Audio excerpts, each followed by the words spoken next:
Gracias, presidente. Buen día. Dariela Escobar, de Proceso. Pues ya lo adelantaba, en esta madrugada, hace apenas unas horas, se aprobó en lo general el dictamen con proyecto de decreto de los cambios en materia judicial. Fueron 359 votos a favor, 135 en contra, 0 abstenciones. Sin embargo, bueno, pues esto se dio en una sede alterna debido a los bloqueos que se estuvieron dando por parte de manifestantes, trabajadores del Poder Judicial en la sede de San Lázaro. Empiezan también ya las quejas en torno precisamente a esta sede alterna, como señalando si fuera una falta al proceso legislativo. Sin embargo, bueno, pues verá hacia adelante. Lo que realmente llama la atención son el tema de las suspensiones. Yo quisiera preguntarle ¿cómo van a enfrentar el riesgo de que se haya caído o no en desacato? Porque de hecho ya en las últimas horas se envió una nueva suspensión para recordar que no se podía continuar con el proceso legislativo. Sin embargo, bueno, pues se estrena hoy también o estas horas la mayoría calificada de Morena y partidos aliados sobre la oposición en torno a lo que se quiera o no con los cambios del Poder Legislativo. ¿Cómo van a enfrentar el riesgo en torno a no caer en desacato y a que no se vaya a futuro a alegar que hubo un desaseo en los procesos legislativos?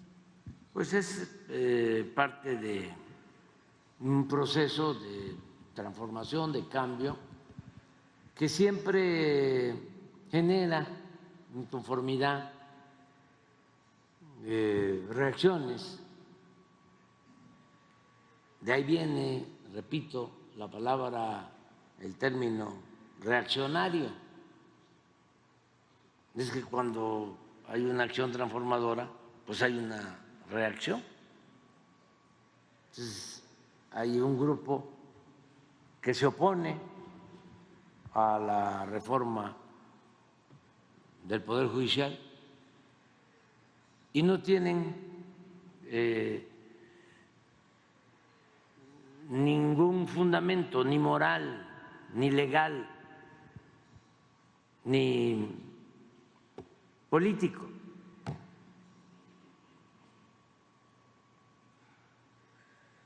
No tienen fundamento moral porque es de dominio público. La mayoría de los mexicanos sabe de que impera la corrupción en el Poder Judicial, que los jueces, magistrados, ministros, sí, con honrosas excepciones, pero la mayoría representan a las mafias del poder económico y también del crimen organizado. Entonces, ¿cómo defender la corrupción? Y he dicho y voy a seguir repitiendo que es entendible, no aceptable, el que defiendan privilegios. Ahí vemos al señor Diego Valadez, a ver si lo pones, defendiendo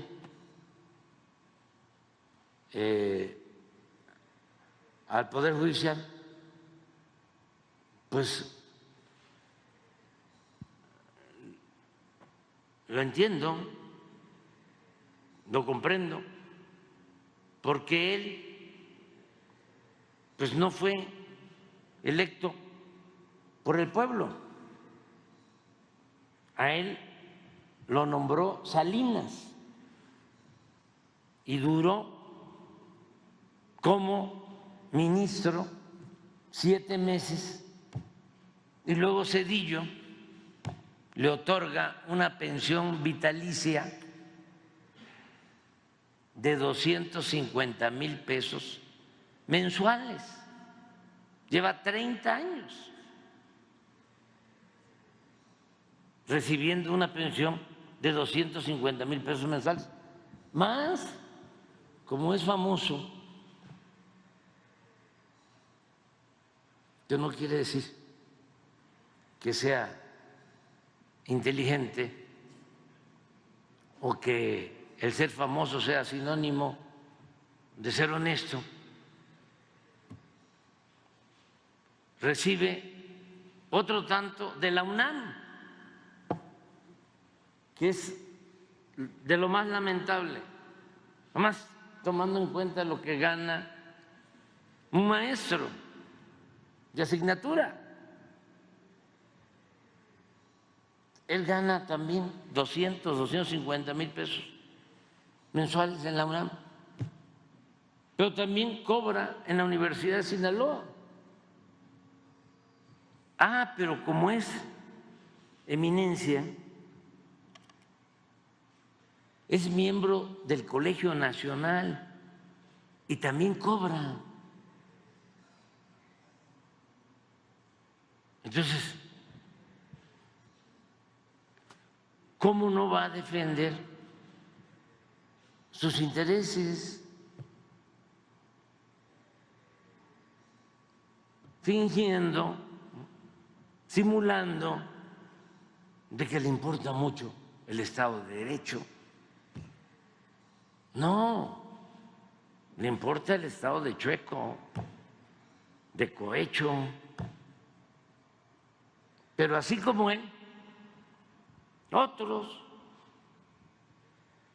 ya sea porque participan en la corrupción, en la red de componendas, de complicidades que existe en el Poder Judicial, o por cuestiones ideológicas, por conservadurismo, porque les caigo mal o les caen mal los plebeyos, porque son también muy clasistas los conservadores, ya lo hemos dicho muchas veces, y racistas. Entonces, bueno, es entendible, pero no tienen razón. Repito, moral, legal, la Constitución es muy clara, las leyes. Primero inventaron lo de la sobrerepresentación. Aguilar Camín se fue de vacaciones, un intelectual orgánico, que también es comprensible que esté enojado porque recibía dinero de los anteriores gobiernos. Ahorita vamos a poner cómo se llevaba con Carlos Salinas, cómo le ponía don Carlos, ayúdenos, y el dinero que recibía. Entonces, ese está muy enojado porque ya no existe esa corrupción, porque estamos en un proceso de transformación en el país que urgía, porque estaban destruyendo a México. ¿Y cómo se enfrenta una decadencia? Pues con una transformación. Y sí, radical, entendiendo que la palabra radical viene de raíz, arrancando de raíz los privilegios, la corrupción. Y claro que esto molesta y se sienten afectados en sus intereses porque pierden privilegios, pero todos debemos de poner por delante, por legítimos que sean, nuestros intereses personales. Siempre tenemos que pensar en el interés general, en el interés colectivo, en el interés del pueblo, en el interés de la nación, en mantener en alto la moralidad para que continúe la fama de nuestro gran país, México. Entonces, aquí está, pero, sí, sí, por ejemplo, entonces él está opuesto. Voy a tu pregunta, o sea, sobre estos recursos de amparo, ¿qué validez tienen? Pues ninguna validez. Es lo mismo, es una intromisión desesperada, un exabrupto. ¿Cómo una juez va a detener? ¿Con qué fundamento legal detiene un proceso en el Poder Legislativo? ¿Cómo detiene un proceso que es consustancial a la función principal del Poder Legislativo? ¿Para qué es el Poder Legislativo? Para elaborar leyes, y es muy claro de que tanto en la Constitución como en la Ley de Amparo se establece que es una facultad del Congreso reformar la Constitución y que la Ley de Amparo no puede aplicarse cuando se trata de un proceso de reforma constitucional. Bueno, hay tesis sobre eso, jurisprudencia, pero ellos están en un plan de querer entorpecer la vida pública del país, provocar inestabilidad. Pues no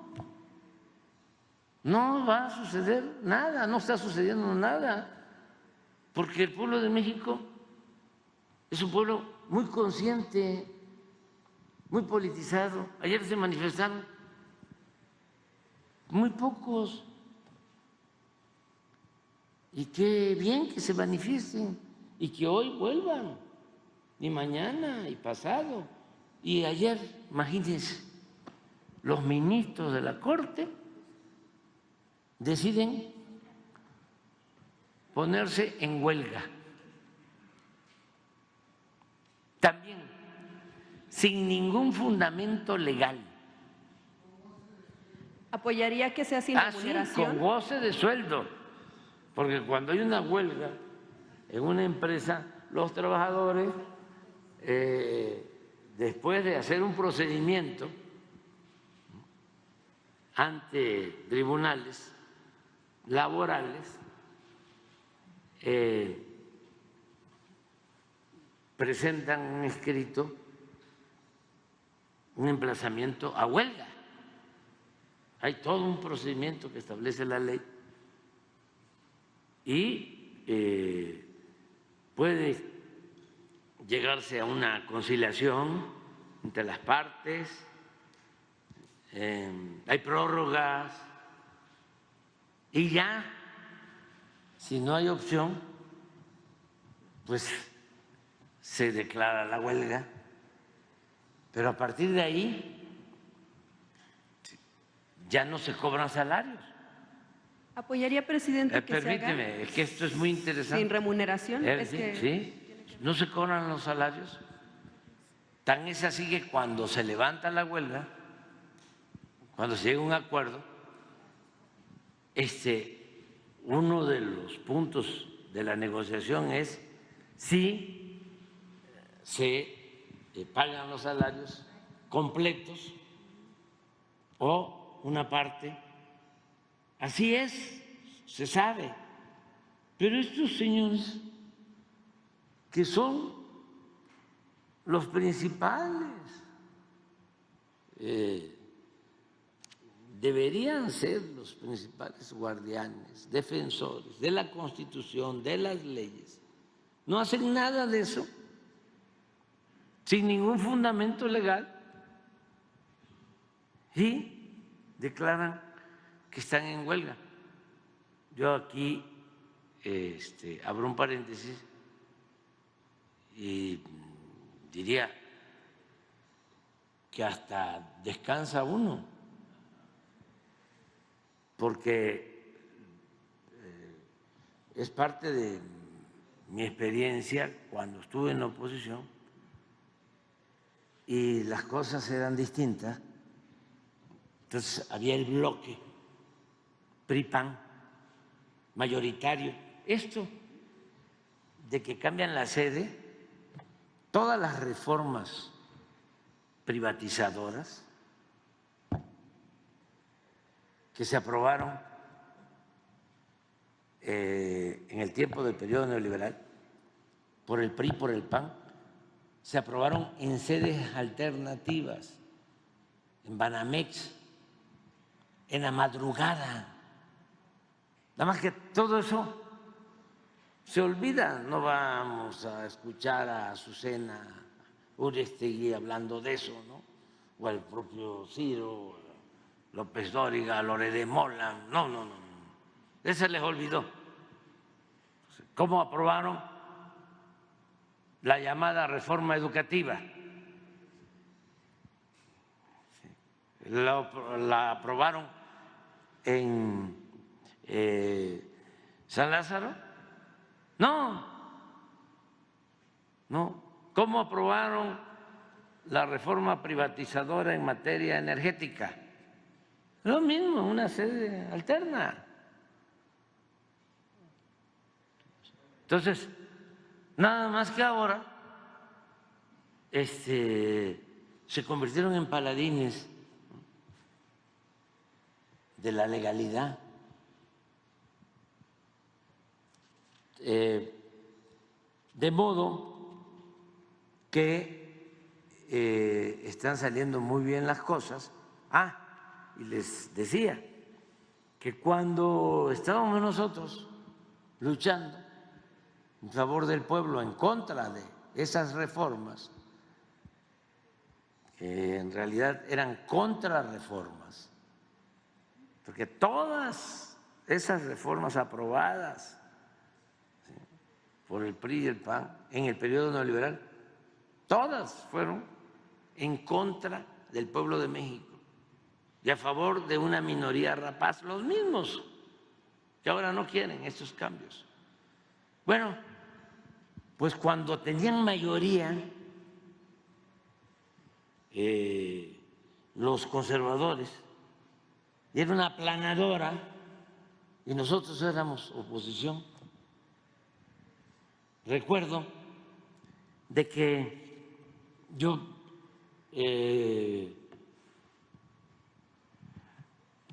me preocupaba mucho cuando iniciaban los periodos ordinarios de sesiones, porque ahí venían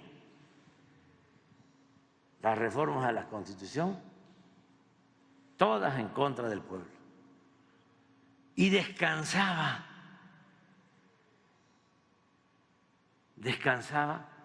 cuando se terminaba el periodo ordinario y iniciaba el periodo de receso, el extraordinario, ya sea en la Cámara de Diputados o en la de Senadores. Era un descanso porque mientras estuviesen reunidos ellos, estaban en espera de que les enviaran, ni siquiera del gobierno, sino del bloque de mandones de la oligarquía las reformas, incluso del extranjero, porque en ese tiempo la agenda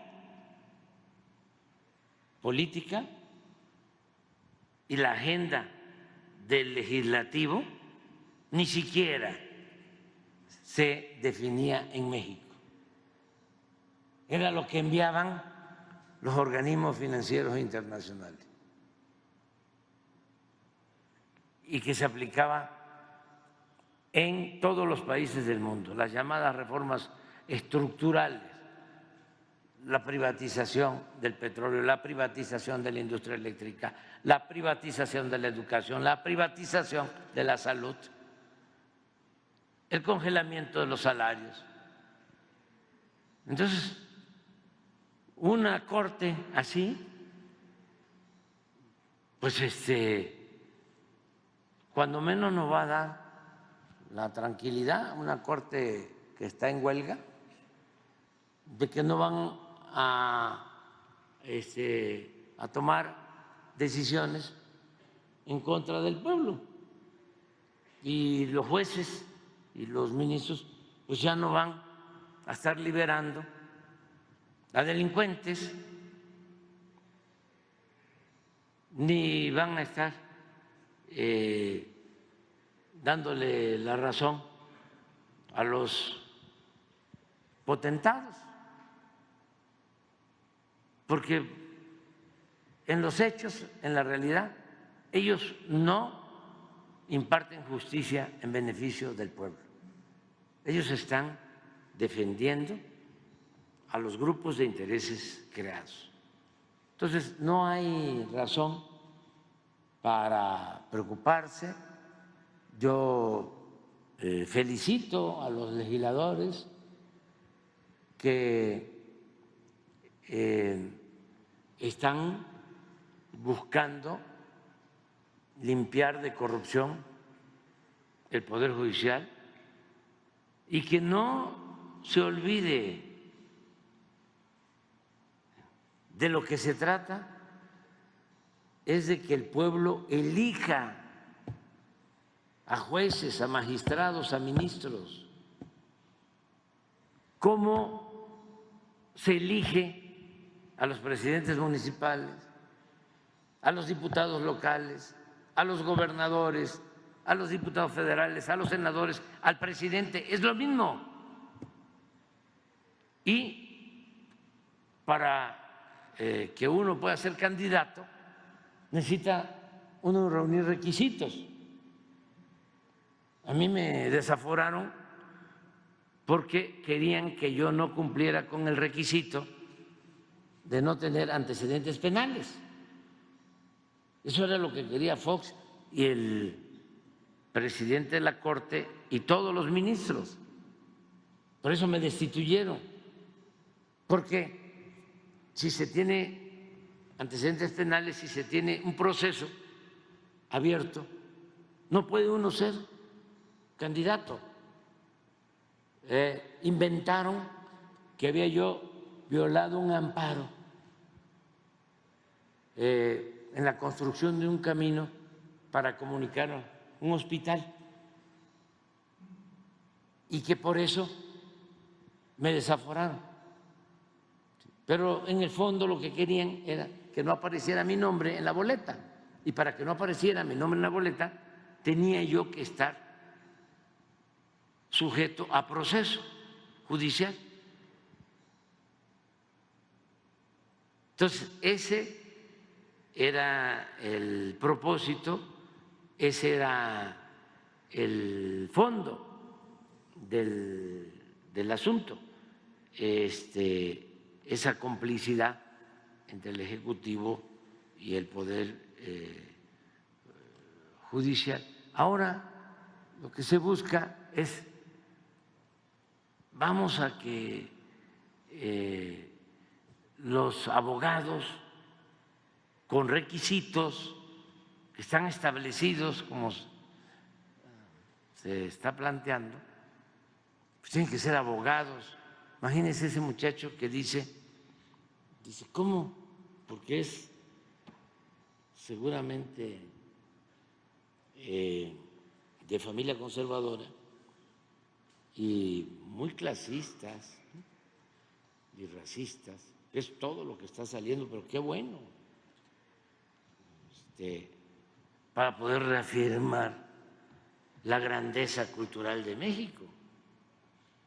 Es un orgullo, un timbre de orgullo, es decir, soy naco, soy pueblo,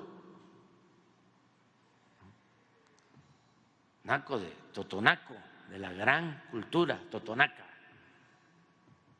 la de Tajín, Veracruz, que floreció en las costas del Golfo. Soy chinto, tabasqueño.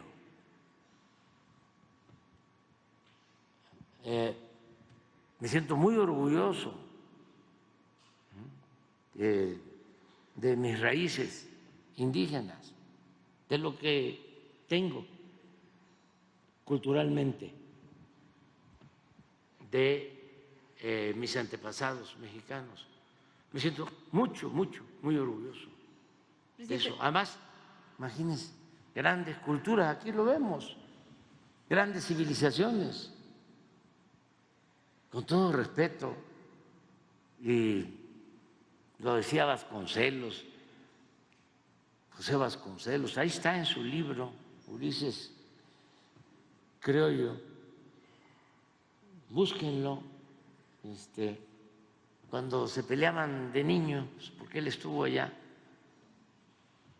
en la frontera, Piedras Negras, ahí estudió, y estudió también en Campeche. Él era originario de Oaxaca, gran intelectual. Así es que estudiaban y se peleaban los niños, y los niños estadounidenses insultaban diciendo que sudábamos mucho los mexicanos, gris, éramos grasosos, ¿sí? Y frijoleros, sí, y otras cosas más. Y en la defensa, dice Vasconcelos, que ellos comentaban, nosotros tuvimos universidad antes que ustedes. En México había universidades antes que ustedes. Don Pepe Iturriaga decía que todavía pastaban los búfalos en lo que hoy es Nueva York, y ya en México había universidades. Nada más para que ya también hagamos a un lado los complejos. Ya, porque estuvieron a muela y a muela y a muela. No puedo hacer otras cosas. Con eso, ¿no? Complejo de inferioridad, no, México es una gran potencia cultural. Entonces, este niño, este joven, dice, hasta lo pueden poner ahí, dice, si no sabemos escoger, ¿sí?, nuestra pareja, o no saben escoger a su pareja, ¿cómo van a poder escoger a un juez? Y el otro que dice, van a llegar delincuentes. Ay, hermanito, mi primo hermano, si supieras, no van a llegar, lamentablemente ya están ahí. Bueno, pero eso es otra cosa.